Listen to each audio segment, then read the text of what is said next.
Hey, what's up guys? So we've got Android 4.4.2 KitKat Google Play Edition ROM for your Samsung Galaxy S4. Now this particular ROM is based off of the i9505G, which means it's actually compatible with a lot of different versions of the Samsung Galaxy S4, like mine. So if you have an i337, though if you have an AT&T i337, you're probably going to need to use that low-keyed custom recoveries. The i337M, so all the different Canadian versions. This ROM actually comes from the T-Mobile forums, so obviously T-Mobile Galaxy S4s are going to be compatible with it, and of course, as always, the i9505 International model, which is compatible with damn near anything.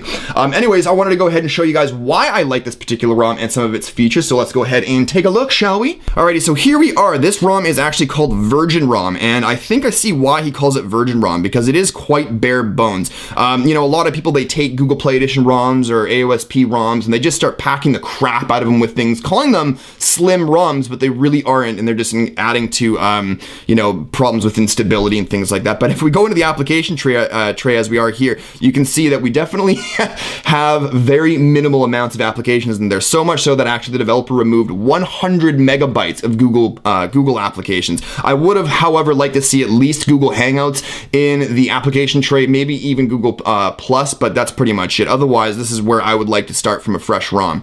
Now, this is actually using the Nexus 5 Experience Launcher, which is awesome because I found a lot of different AOSP ROMs that are trying to mimic the Nexus 5 or close to Nexus 5 as they can get, and they always seem to forget to include that Nexus 5 Experience Launcher, which is kind of what everybody's really looking for. So as you can see here, we can swipe to the right and access our Google Now cards, as well as this works. Okay, Google.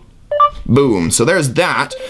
We also, if we go into our dialer here, you'll notice that although I tried to type in unsuccessfully pizza, this does have that sort of global search thing. So if I try it again, there it is. So it brings up all the closest Pizza Huts in my area and so on. So that's fantastic. That's working. That's a feature that a lot of people are always looking for, I'm hearing. If we jump into the camera application, this in fact is working. As you can see, I already opened it up, played around with it. Video is working. The camera application is working as well. You can take pictures, photosphere, and panorama mode. And if we jump into here and go into picture sizes, as you can see, we start out with 13 megapixels and all the way down to lame VGA, which nobody should ever use ever again. So we can go ahead and get out of there, and if we, what was something else I wanted to talk to you about? Oh yeah, right. Also, if you guys are wondering if the S-View covers or cases work with the Google Play Edition ROM, yes, apparently it does. Some people don't like it, and some people are reporting issues on how it's reacting with 4.4.2. It doesn't seem to be implemented 100% correctly right now, but nevertheless, it is there just in case you guys want to take advantage of it and test it out for yourself. So there's that. Now we can go ahead and jump into settings, and of course, as you can see, you know, 4.4.2 KitKat, it's, you know, got all this pretty KitKat new white icons and so on. So if we go into more here, you'll notice that we do have the option to switch between default SMS applications, which is new since Android 4.4, so that's fantastic.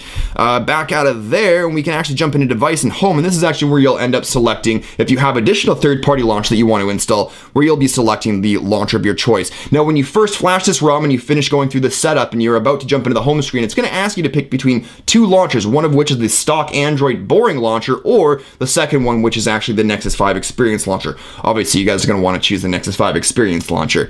So this is where you'll be able to do that. And one other thing that I wanted to point out to you guys is, if we jump into developer options and go to select runtime, check that out. We do in fact have access to use art if we wanted to. So I know that that was going to be a question that you guys are going to ask. And just to prove that this is Android 4.4.2, because I've been asked this in previous videos, there it is, Android 4.4.2. So anyways, guys, that is pretty much it. Oh, and there's maybe a couple other things I wanted to show you. Two issues I have with this ROM that seem to be isolated to just me. I checked out the ROM thread, and I can't seem to find anybody else experiencing the same issue as me, so don't let these issues deter you from installing the ROM yourselves. But generally speaking, with the Nexus 5 launcher, in order to access another home screen, what you would generally do is grab either a widget or an icon, and then just go ahead and drag it off into the corner there, and that would create another home screen. But let me show you what happens when I switch to this home screen, remove this widget, I bring this over, you'll see that it doesn't actually create a new home screen, which is, that's not supposed to happen like that.